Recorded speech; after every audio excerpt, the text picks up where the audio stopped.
राधे राधे मेरे class 12th के सभी प्यारे स्टूडेंट्स।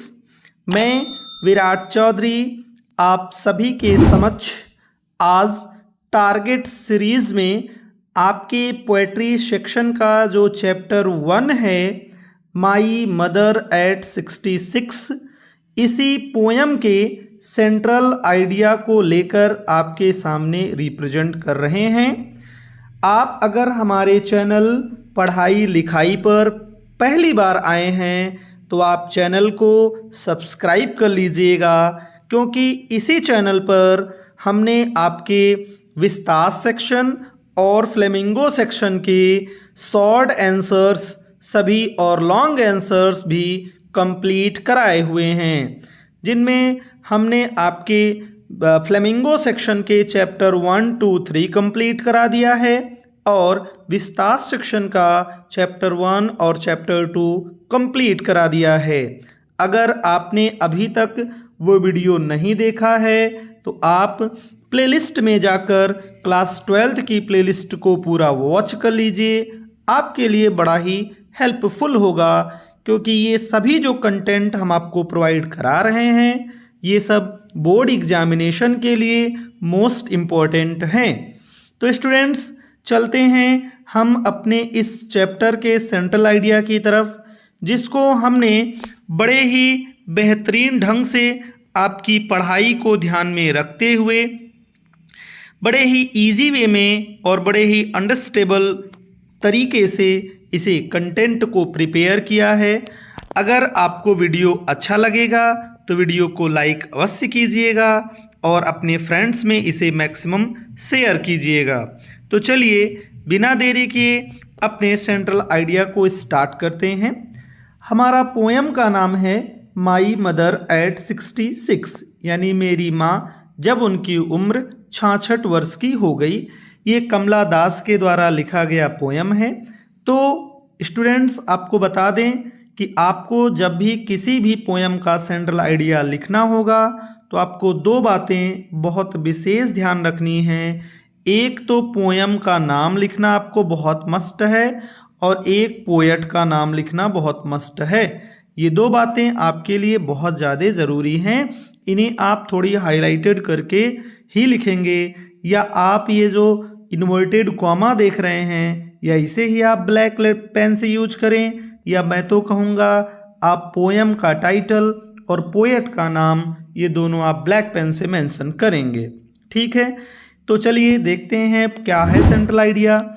दिस ब्यूटीफुल पोएम, यानी यह सुंदर कविता माई मदर एट 66, मेरी माँ 66 वर्ष की, इज कंपोज्ड बाई, कंपोज्ड मतलब रचित, रचा गया है, बाई पोएटेस कमला दास, यानी कमला दास के द्वारा ये लिखा गया है, कंपोज किया गया है। ओके, ये तो बड़ी बेसिक सी बात है। यहाँ तक ये लगभग आपको हर एक पोएम में इतना लिखना है, बस इसमें पोएम का नाम और पोएट का नाम ये दो चीज़ें बार बार चेंज होती रहेंगी।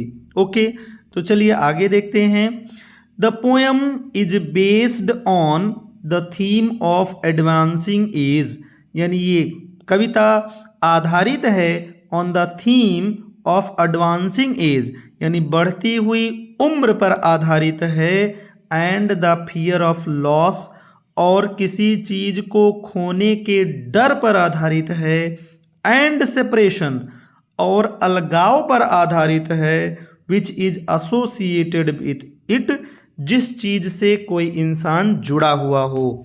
यानी ये कविता बढ़ती हुई उम्र के थीम पर आधारित है और किसी चीज के खो जाने या उससे अलग हो जाने पर आधारित है, जिस चीज़ से हम बहुत ज़्यादा क्या हुए हों, जुड़े हुए हों। द पोएटेस, यानी कवित्री। अब एक चीज़ और आपको बता दें स्टूडेंट्स, आप पोएटेस की जगह आप पोएट भी यूज कर सकते हैं, क्योंकि ये वर्ड अब कॉमन जेंडर की कैटेगरी में आ गया है।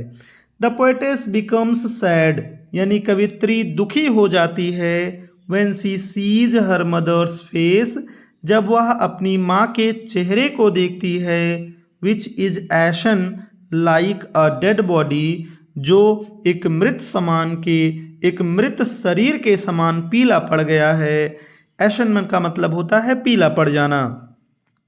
The poem deals with the feelings of fear, यानी ये पोएम में बताया गया है द फीलिंग्स ऑफ फियर, यानी डर के भाव को बताया गया है, एंड इमोशन, और आंतरिक भावों को बताया गया है, दैट डॉटर्स एक्सपीरियंस, जो बेटियां अनुभव करती हैं, with regard to their mothers, यानी अपने माँ से जुड़े रहने पर जो बेटियां अपने माँ से अलग होने के भाव को महसूस करती हैं, अनुभव करती हैं, उसी फीलिंग के, उसी भाव को इसमें पोयम में बताया गया है। आगे है death is the real truth, यानी जो मृत्यु है वो वास्तविक सत्य है, बट लेकिन people are afraid of losing their dear ones, लेकिन लोग आर अफ्रेड, लोग डरते हैं, ऑफ लूजिंग, खोने से, दियर डियर वंस, अपने प्रियजनों को।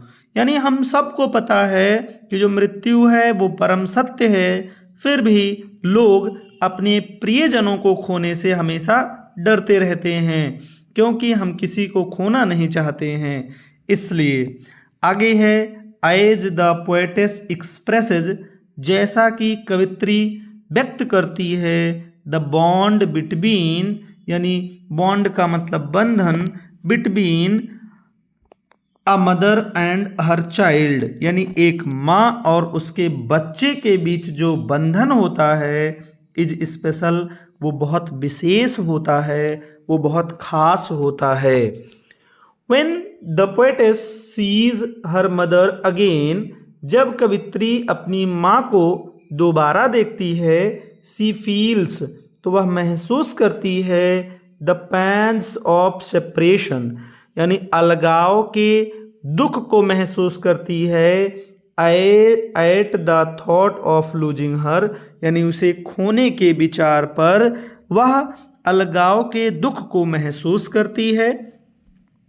While going away from her mother, और जब वह अपनी माँ से दूर जा रही होती है, she gets deeply saddened, तो वह बहुत गहरे मन से दुखी हो जाती है, यानी अत्यधिक दुखी हो जाती है।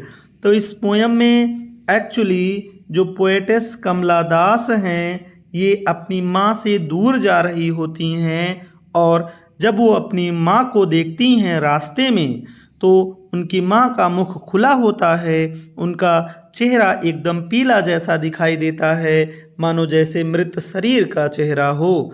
और जब वो वहाँ एयरपोर्ट पर, यानी जहाँ सिक्योरिटी चेक जब हो जाता है, उसके बाद जब वो फिर अपनी माँ को देखती हैं, तो उन्हें बड़ा दुख होता है, क्योंकि वो सोचती हैं कि जब वो वापस आएंगी तो पता नहीं उनकी माँ रहेंगी या नहीं रहेंगी। इसी बीच वह अपनी माँ की उन बचपन, यानी अपनी माँ की खूबसूरती को भी याद करती हैं। जब कमला दास छोटी थीं तो उनकी माँ कितनी खूबसूरत हुआ करती थीं, और आज उनके चेहरे पर झुर्रियाँ पड़ी हुई हैं।